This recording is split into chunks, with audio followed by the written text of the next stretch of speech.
안녕하세요, 여러분. 세무사 양소희입니다. 네, 이번 시간 우리 관세사 재무회계 첫 시간인데요. 자, 여러분들 회계라고 하면 많이 어렵다라고 느끼시잖아요. 자, 그런데 여러분들이 생각하시는 것만큼 우리 회계가 수학이거나 계산이거나 이런 것과는 좀 거리가 멀거든요. 그래서 이게 어떤 얘기인지 여러분들 회계에 대한 좀 고정관념을 좀 내려놓으시는 그런 시간을 갖도록 할 거예요. 그래서 첫 시간이니만큼 여러분들 편안하게 들어주시면 되겠습니다.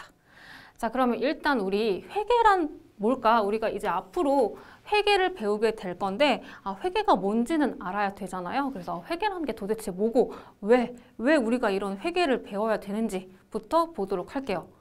자, 일단 여러분들 요즘에 주식 투자 관심 많으신 분들 많잖아요. 자, 이렇게 여러분들이 만약에 주식을 투자하겠다라고 생각했을 때 굉장히 수만 가지 기업이 있는데 그 수많은 기업 중에 어떤 기업에 투자를 해야 되는지 고민이 많이 되시죠? 그쵸? 그래서 이렇게 고민이 될 때 어떻게 결정을 하시나요, 보통? 물론 친구가 여기 좀 대박 날 것 같아 라고 이제 친구 말을 좀 들을 수도 있죠. 그쵸? 그리고 아니면 그냥 내가 괜히 이 기업이 좀 많이 잘 될 것 같아. 그냥 내 느낌대로? 자, 이런 식으로 주식에 투자했을 때 좀 물론 결과는 좀 그쵸? 장담할 수 없겠죠. 그래서 이러한 것들을 의사결정을 할 때 내가 어떤 기업에 투자를 할 것인지 말 것인지 내가 여기에 투자했을 때 많이 수익을 얻을 수 있을 것인지 이런 것들을 판단할 때 어떻게 하는 것이 가장 합리적일까요? 그 회사의 재무제표를 보는 게 가장 합리적인 방법일 거예요. 재무제표.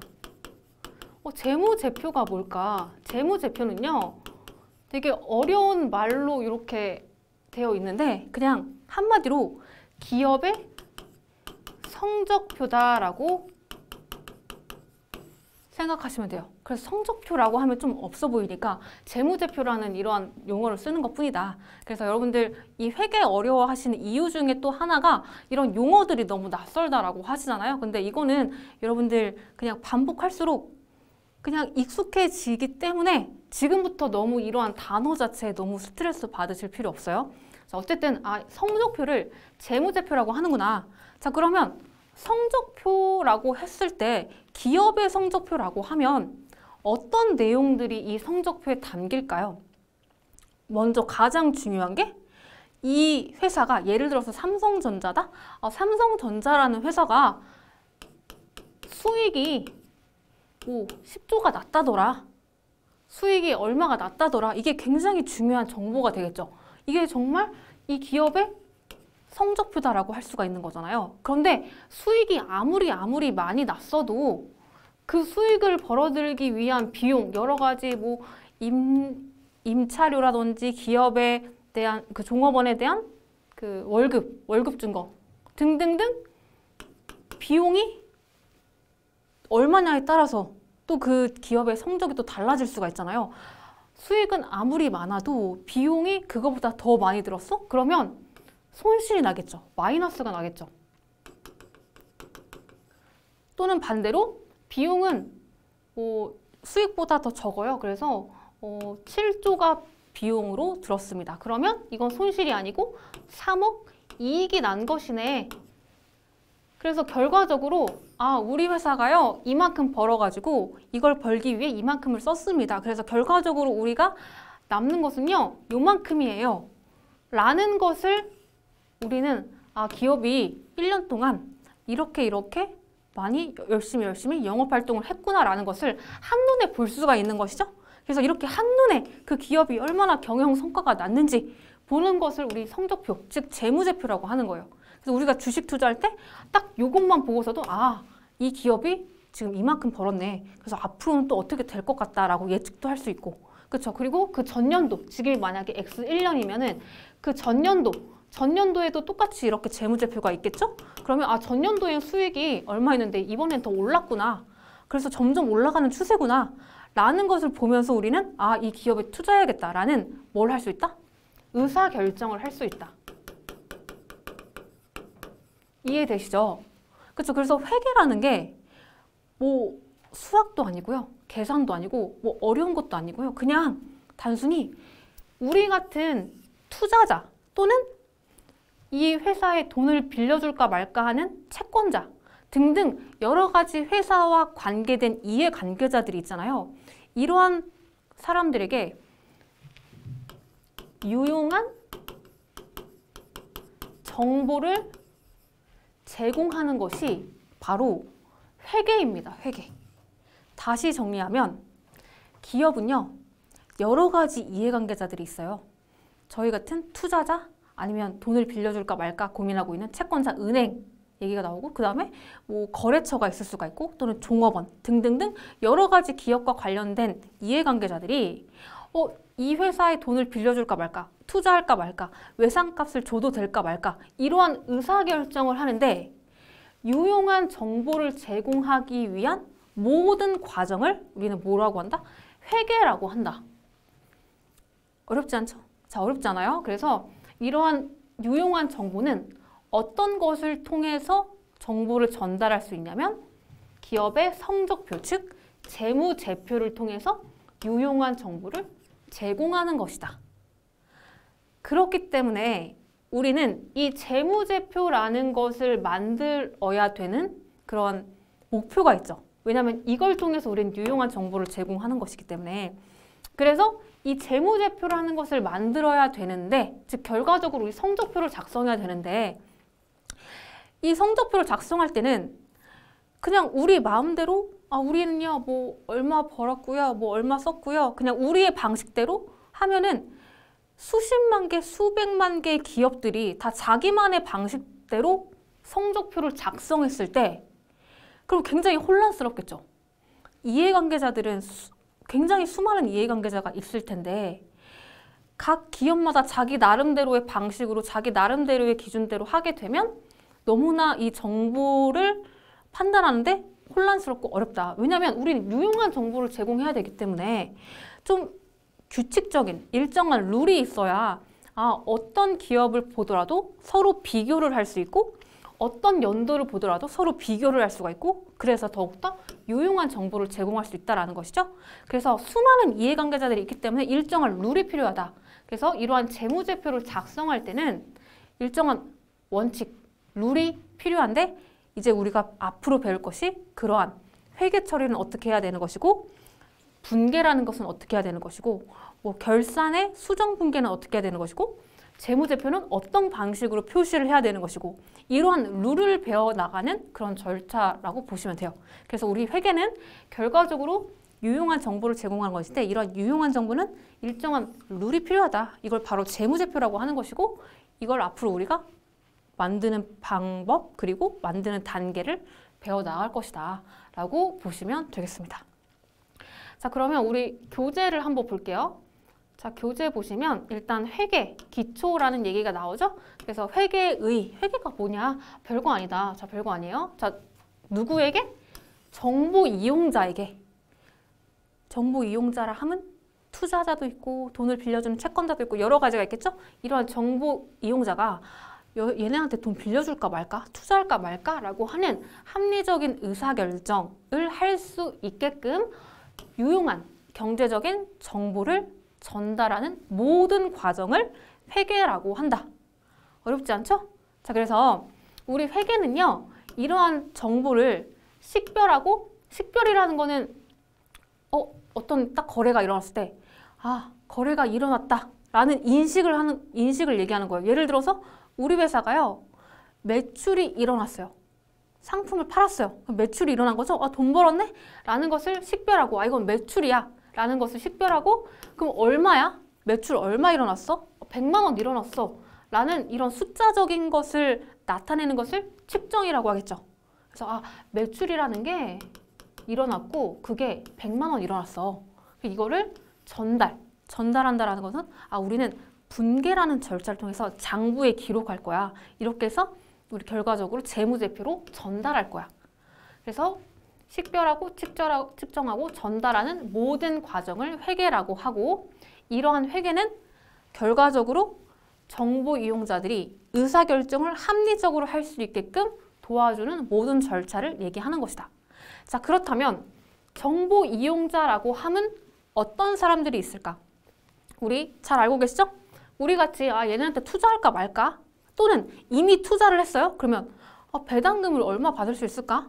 라고 하는 이런 투자자들에게 대해서 의사결정할 때 유용한 정보를 제공할 수 있겠고, 또 어떤 이해관계자들이 있을까?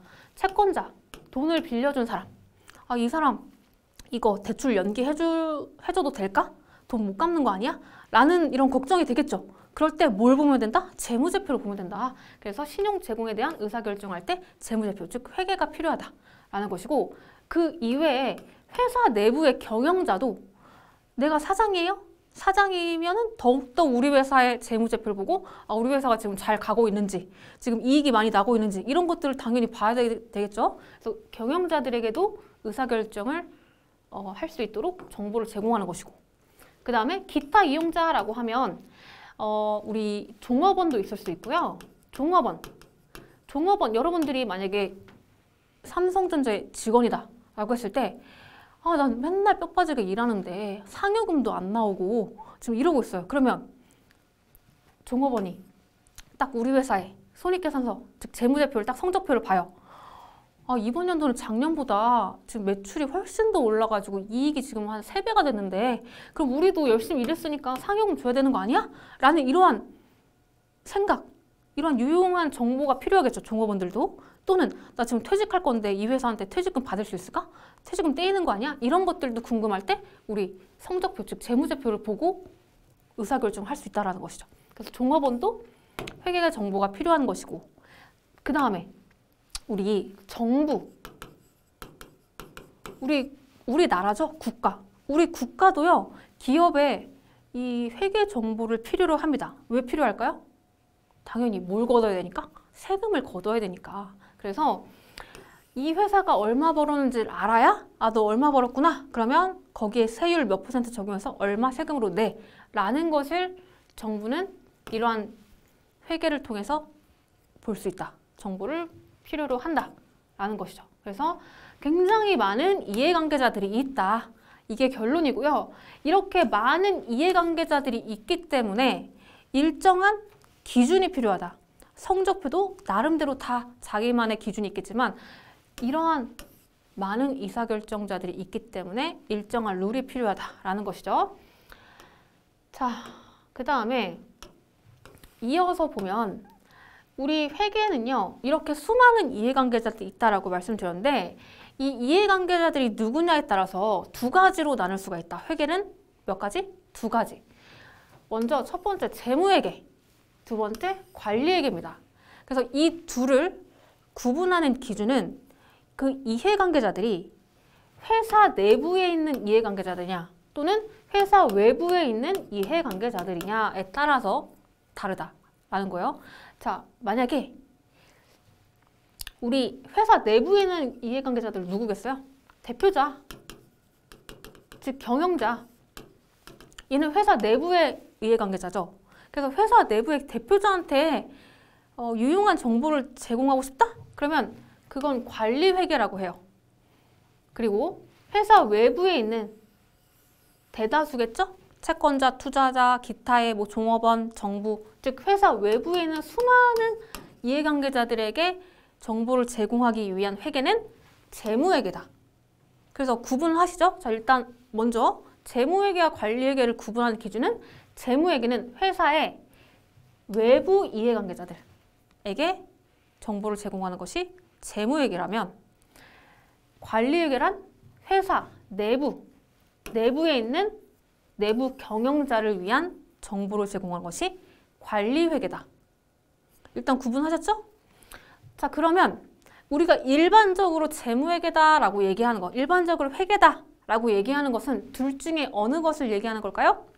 재무회계를 얘기하는 거예요. 그래서 일반적으로 우리 회계다, 회계 처리한다라고 얘기할 때는 재무회계를 얘기하는 것이다. 그래서 자, 우리 시험 범위도 재무회계와 관리회계, 이걸 또 다른 말로 원가관리회계라고도 하거든요. 또는 원가회계, 원가관리회계, 관리회계 다 동일한 거라고 보시면 돼요. 그래서 요거 우리 둘 다 우리 시험범위에 나오지만요. 우리 어떤 시험이든지 원가회계, 즉 관리회계보다 재무회계가 훨씬 더 비중이 크다라고 보시면 되겠습니다.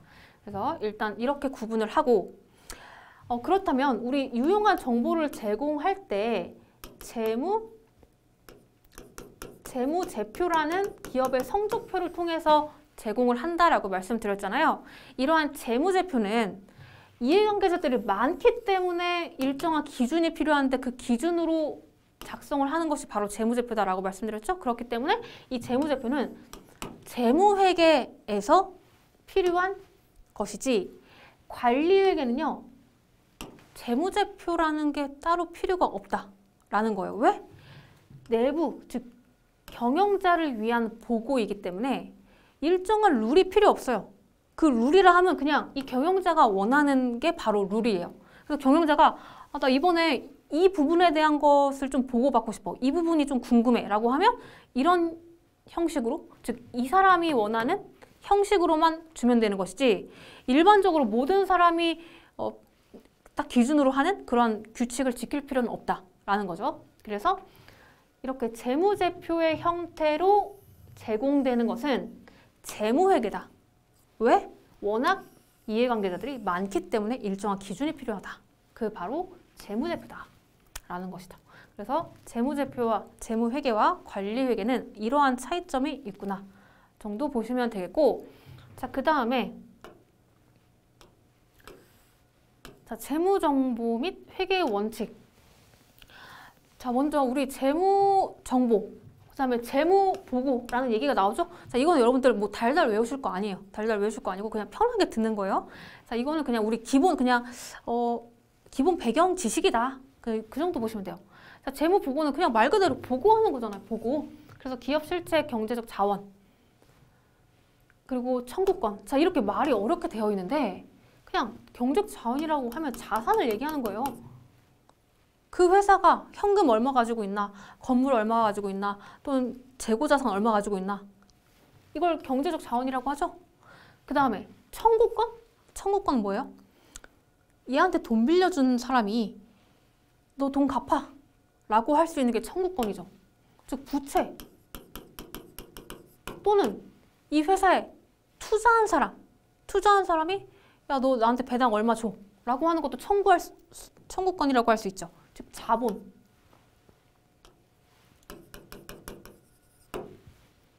이렇게 해석할 수 있는 거예요. 그래서 자산 또는 돈 빌린 거 부채 또는 투자받은 거 자본, 이런 것들에 대한 것을 측정해서 보고하는 것이 그냥 재무보고다. 어려운 거 아니죠? 자, 말만 좀 어려울 뿐이다. 자, 그 다음에 재무정보의 수요. 자, 누가 필요로 하겠냐? 당연히 투자자, 채권자, 종업원 등등등 여러 가지 이해관계자들이 있겠다. 심지어 그냥 일반 대중, 우리가 일반 대중이죠? 그래서 우리가 아직 투자하지 않았어요. 근데 아직 투자하지 않았지만 투자할까 말까? 앞으로 투자해볼까?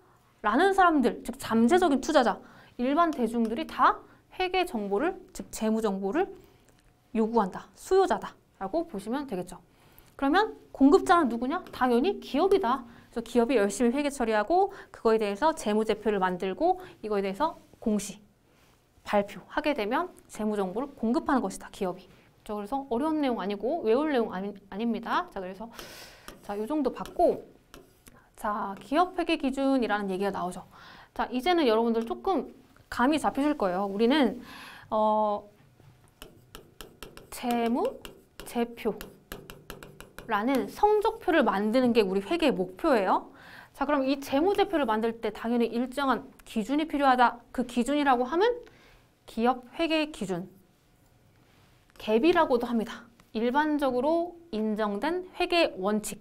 그래서 일반적으로 딱 이러한 틀을 정해놓고 이런 방식으로 회계 처리를 하고 재무제표를 만들어야 된다라는 그런 원칙을 얘기하는 거예요. 그래서 기업 회계 기준이라는 원칙으로 작성을 하는 것이고, 근데 요즘에는 여러분들 워낙 세계화가 다 이루어졌죠. 그래서 기업도 마찬가지고 다 세계적으로 다 비즈니스를 하기 때문에 이런 국제화 시대에 발맞춰서 우리 회계 기준도 우리나라에서 딱 지켜야 되는 룰뿐만 아니고 국제적으로 좀 지켜야 되는 그런 게 필요하겠다라는 게 생겼습니다. 그게 바로 뭐냐면 국제회계 기준, 말 그대로 국제적으로 지켜야 되는 회계 기준인데 그 국제회계 기준에서도 우리 한국이 채택한 것을 한국채택 국제회계 기준이라고 해요.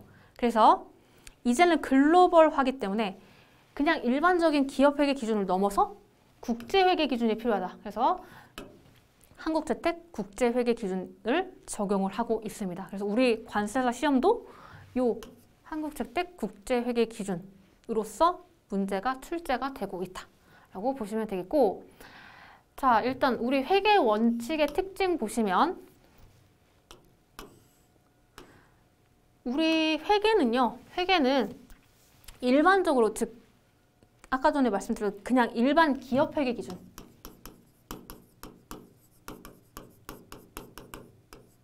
일반적인 기업 회계 기준, 그 다음에 방금 말씀드렸던 국제 회계 기준, 이렇게 두 가지로 나눌 수가 있는데 얘네들의 차이점은 뭐냐? 기존에 채택했던 그냥 일반적인 기업 회계 기준은요, 보편적으로 이렇게 처리해야 되는 것이고, 우리 좀 체계적으로 이렇게 관습적으로 이렇게 내려왔고, 이런 거래가 있을 때는 이런 식으로 회계를 처리해야 된다라는 것을 구체적으로 서술을 한 것이다 라고 보시면 되겠고, 국제회계 기준은요 조금 달라요. 뭐냐면 이거는 원칙 중심의 회계 기준이다 라고 되어 있죠. 우리 만약에 미국의 애플과 그 다음에 우리나라의 삼성, 그래서 내가 투자자예요? 애플에 투자할까? 삼성에 투자할까? 지금 고민하고 있어요.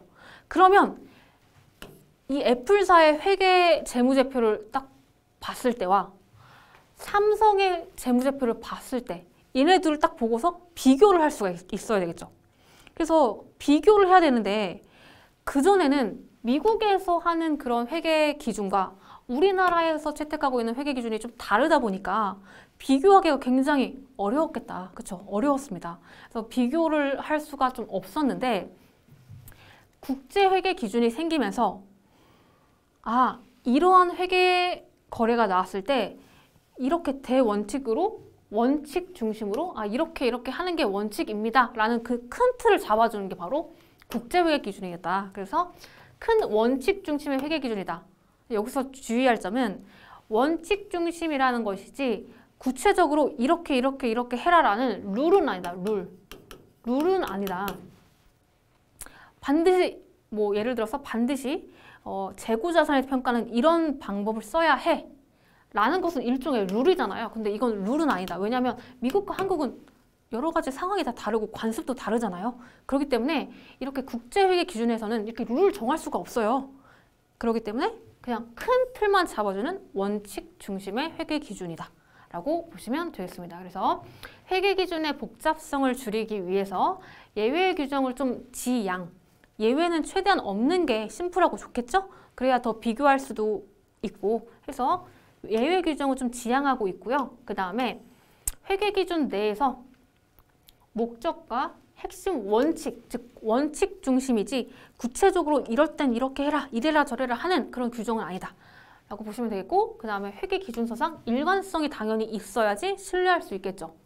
그 다음에 개념체계라는 거는 말 그대로 이 국제 회계 원칙을 적용하기 위해서 바탕에 깔려있는 개념이에요. 그래서 이런 회계가 좀 좋은 회계입니다 라는 예를 들어서 우리가 학교를 다닐 때 학교 급훈 있죠. 급훈 그런 개념이라고 보시면 돼요. 그래서 이러한 개념체계 근거해서 규정을 하고 있고, 규정에 대한 해석은 전문가의 판단에 의존을 하는 것이고, 전문가라고 하면 회계사, 세무사를 얘기하는 것이고, 지침은 꼭 필요한 경우에 한해서 최소한을 제공한다. 그래서 이래라 저래라 하는 것은 최소한으로 해야 된다. 그렇죠. 그래서 원칙 중심이다 라고 여러분들 결과적으로 기억해 주시면 되겠습니다. 자, 그 다음에 재무정보의 기능. 자, 재무정보는 당연히 어떤 기능을 할까? 재무정보라는 게 여러분들 어렵게 생각하지 말고 재무제표 생각하시면 되죠? 재무제표를 딱 봤을 때 정보의 비대칭으로 인해서 존재하는 역선택, 즉 정보 비대칭이라는 건 뭐예요? 내가 만약에 삼성전자 회사의 사장이에요. 그리고 내 친구는 여기에 투자를 하려고 해. 그럼 당연히 이 삼성전자에 대한 여러 가지 정보들은 당연히 이 회사 내부에 있는 사람이 훨씬 더 잘 알겠죠. 그러면 여기에 투자하려고 하는 사람은 이 삼성전자에 대한 정보를 잘 모르게 되는 것이고 정보의 비대칭이 발생하게 되는 것이다. 그래서 이러한 정보의 비대칭을 좀 완화시키기 위한 것이 바로 재무정보다. 자, 어려운 거 아니고 그 다음에 자본시장에서 발생할 수 있는 도덕적 해이를 해결하는 데 도움을 준다. 이건 무슨 얘기냐. 요즘에는요, 여러분들 투자자 따로 있고 그 회사 경영만 책임지는 경영자가 따로 있잖아요. 근데 이러한 경영자가 자기가 그냥 회사 돈 그냥 몰래 빼돌려가지고 우리 그 경영자 집에 있는 뭐 여러 가지 뭐 TV도 사고 냉장고도 사고 컴퓨터도 사고 이렇게 사적으로 썼다. 근데 이런 것들을 재무 정보가 없다면 잘 알지 못하겠죠. 다른 사람들이. 그래서 이 재무제표라는 것을 만들어야 그 경영자가 함부로 자기가 여러 가지 뭐 딴짓을 못할 거 아니에요. 그래서 이러한 도덕적 해이를 해결하는 데 도움을 주는 것이 재무정보다. 이해되시죠? 이건 이해하는 거예요. 외우는 게 아니고. 자, 그리고 자, 경제 실체 간 자원의 이동에 대한 의사결정에 대해서 즉 간접적으로 영향을 준다. 즉 결과적으로 의사결정, 합리적 의사결정을 하는데 당연히 도움을 줘야 되는 것이 재무정보다 라는 것이고, 그 다음에 경제적 자원이 자본시장을 통해서 효율적으로 배분하는 데 도움을 준다. 즉 지금 우리 예를 들어서 주식시장에는 엄청난 많은 돈이 지금 막 이렇게 거래가 되고 있잖아요. 그럴 때 좀 성장할 수 있는 좋은 회사의 모든 좀 경제적 자원이 투자가 돼야 우리 경제가 많이 살아날 거 아니에요. 그래서 이러한 것들을 좀 효율적으로 배분하는데 도움을 주는 것이 바로 재무정보다. 재무제표, 즉 회계다라는 것이고, 그리고 정부 또한 이러한 재무정보를 통해서 효율적으로 우리 사회를 좀 돈 많이 버는 회사는 세금을 많이 걷고, 그리고 좀 영세한 중소기업은 좀 세금에 대해서 혜택을 주고, 이렇게 효율적으로 경제적인 자원을 배분할 수 있도록 하는 것이 바로 재무정보다. 자, 그래서 여러분들 그냥 이 글자에만 여러분들이 너무 매몰되실 필요는 없고, 이거를 뭐 외우실 필요 없고, 그냥 보고서 이해만 하시면 되는 거예요. 그래서 이렇게 우리 회계가 유용하구나. 그래서 회계라는 것을 우리 사람이 이렇게 만들고 열심히 우리가 지금 공부를 하는구나 라는 정도만 보시면 되겠고, 자, 이제는 조금 중요한 내용이 나와요. 회계 순환 과정이라고 해서 이렇게 회계가 한 사이클이 돌아가는구나 라는 것을 우린 순환 과정이다 라고 하는 것이고, 회계는요 한 사이클이 이렇게 5단계를 한 바퀴 딱 도는 게 한 사이클 돌았다 라고 하는 거예요. 자, 뭐냐면 먼저 여러분들 이걸 다 외우시려고 생각하지 말고, 처음에 어떤 거래가 발생했을 때, 예를 들어서 우리가 매출이 일어났어요. 이것도 거래가 발생한 거거든요. 그러면 이걸 당연히 우리는 기록을 해야 돼요. 이 기록을 분계라고 합니다. 분계, 우리 다음 시간에 자세히 배울 거예요. 그래서 그냥 매출이 일어났습니다. 이렇게 쓰면은 좀 너무 없어 보이죠? 그렇기 때문에 분계하는 것도 어떤 일정한 원칙이 있다. 영어에도 문법이 있듯이 우리 회계에도 분계, 거래가 일어났을 때 적는 것을 분계라고 하는데, 그것도 일정한 문법에 따라서 적을 거예요. 그건 다음 시간에 볼 거고, 그 다음에 전기라는 것도 다음 시간에 볼 거예요. 어쨌든 기록한다. 둘 다 기록한다 라는 뜻이다. 즉 거래가 발생하면 당연히 기록을 해야 되는 것이고, 이렇게 기록을 했을 때 굉장히 많을 거 아니에요. 한두 개가 아닐 거 아니에요. 그런 거래들이. 그래서 이거를 딱 표를 모아가지고 표를 만든다. 그래서 임시적으로 계산한 표라는 뜻인 시산표라는 것을 작성하게 된다. 그 다음에 이렇게 임시적으로 일단 임시적으로 계산했더니 잘 했습니다. 잘 맞아요 라고 되면 그래, 그럼 이제 마감해. 마감을 한 다음에 우리가 결과적으로 필요했던 뭐를 작성하는 거다? 재무제표를 결과적으로 작성하는 것이다. 즉 성적표를 만들기 위해서 우리가 이러한 일련의 과정을 거치는 것이다. 그래서 이렇게 하나의 사이클이 바로 회계의 순환 과정이다 라고 보시면 되겠고, 이걸 뭐 달달 외우시는 것보다 이제 우리가 앞으로 공부하게 되면 자연스럽게 아시게 될 거예요. 그래서 여러분들 지금 첫 시간이니까 너무 부담 갖지 마시고요. 그냥 이런 게 있구나. 그래서 내가 지금 처음이니까 조금 용어가 낯설게 느껴지는데 한 바퀴 돌리고 두 바퀴 돌렸을 때 이거 별거 아닌 거라는 걸 알게 될 거구나 라고 정도 생각하시면 돼요. 자, 그러면 여기까지 한번 볼게요. 자, 회계 거래까지 볼게요. 회계 거래. 자, 회계 거래라는 얘기가 왜 나왔어요? 거래가 일어났을 때 우리는 기록을 해야 되잖아요. 그러면 어떤 딱 현상을 보고 이거 회계 거래다 또는 회계 거래가 아니다 라는 것을 판단할 수가 있어야 된다는 거죠. 그래서 이 회계 거래는요, 일상적으로 우리가 거래라고 얘기하는 거와 동일할 수도 있고 동일하지 않을 수가 있어요. 예를 들어서 우리 회사 창고에 불이 났어요. 회사 창고에 불이 났어요. 그러면 이거 우리 일상적인 생활에서 너 거래했네? 라고 얘기 안 하잖아요. 근데 우리 회계는요, 이거를요 거래라고 합니다. 그러면 거래라고 했다 라고 하면 이거에 대해서 회계 처리를 해야 된다는 뜻이에요. 즉 분계, 기록을 해야 된다. 왜 그럴까? 우리 회계 거래라 함은 자산, 부채, 자본에 증감 변화가 있을 때 회계 거래가 발생했네라고 판단을 한다라는 거예요. 지금 이렇게 창고에 불이 났다라는 건 뭐예요? 우리 회사의 자산이 불에 타서 감소했잖아요. 그렇기 때문에 이건 회계 거래다라고 판단을 해서 뭘 해야 된다? 회계 처리, 즉 분계를 해야 된다라고 판단을 하는 거예요. 자, 그래서 일상적인 거래가 아니지만 회계 거래인 거라고 하면 화재로 인해서 손실 발생했다. 자산이 감소했구나? 거래가 발생했네. 그리고 도난 사건. 우리 회사에 비품이 없어졌어요. 자, 이것도 우리 거래다. 회계에서는. 반면에 일상적인 거래이지만 회계상의 거래가 아닌 거. 이걸 외우실 필요 없어요. 이거는 곧 자산, 부채, 자본. 여러분 지금 이 용어는 또 조금 낯서시죠? 근데 이것도 우리가 앞으로 천천히 배워 나갈 거니까 이러한 회계 요소들이 있구나 라는 정도만 보시면 돼요. 그래서 자산, 부채, 자본의 증감 변화가 없는 것들이 지금 얘네들을 얘기하는 거예요. 예를 들어서 그냥 단순히 계약했다. 거래처랑 단순히 계약서 작성해서 도장 꽝 찍었다. 이거는 자산, 부채, 자본에 증감 변화가 있는 건 아니잖아요. 그렇죠? 그래서 우리 회계상의 거래는 아니다 라는 것인데, 다만 계약서 도장을 딱 찍으면서 계약금으로 100만 원 줬어요. 그럼 이때는 거래가 되겠죠? 계약금이라는 자산이 감소했으니까.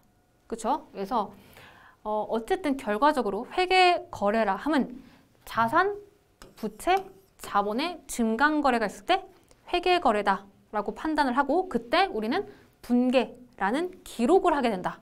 그래서 그 기록을 어떻게 하는지는 다음 시간에 볼 거다 라고 보시면 되겠고, 여기까지만 여러분들 기억해 주실게요. 이번 시간에 여러분들이 꼭 기억해 줘야 될 거, 우리 회계는요 왼쪽과 오른쪽으로 나누어서 기록을 해요. 그래서 이렇게 딱 회계 거래가 일어났을 때 기록을 하는데, 기록을 할 때 왼쪽과 오른쪽으로 나누어서 기록을 하게 되는 것이고, 왼쪽에는요 자산이 살고 있고요, 비용이 살고 있어요. 그리고 오른쪽에는 부채, 자본, 수익이라는 애가 살고 있다. 그래서 이렇게 5가지 요소가 각각 자기 자리가 있다. 그리고 그 자기 자리는 이렇게 구성이 되어 있다. 여기까지만 여러분들 이번 시간에 꼭 기억을 해주실게요. 그래야 다음 시간에 좀 편하게 들으실 수 있거든요. 그래서 자, 왼쪽을 우리는 차변이라고 부르기로 했고, 오른쪽을 대변이라고 부르기로 했습니다. 그래서 왼쪽이 차변이구나, 오른쪽이 대변이구나, 이건 그냥 이름이에요. 그래서 차변에 살고 있는 애는 자산과 비용, 대변에 살고 있는 애는 부채, 자본, 수익. 자기 자리가 이렇게 자리가 잡혀 있구나 라는 것까지 이번 시간에 여러분들 기억하신다면 성공하신 거예요. 자, 그래서 여기까지만 여러분들 복습해 주시고 다음 시간에 더 자세히 보도록 하겠습니다. 수고 많으셨습니다.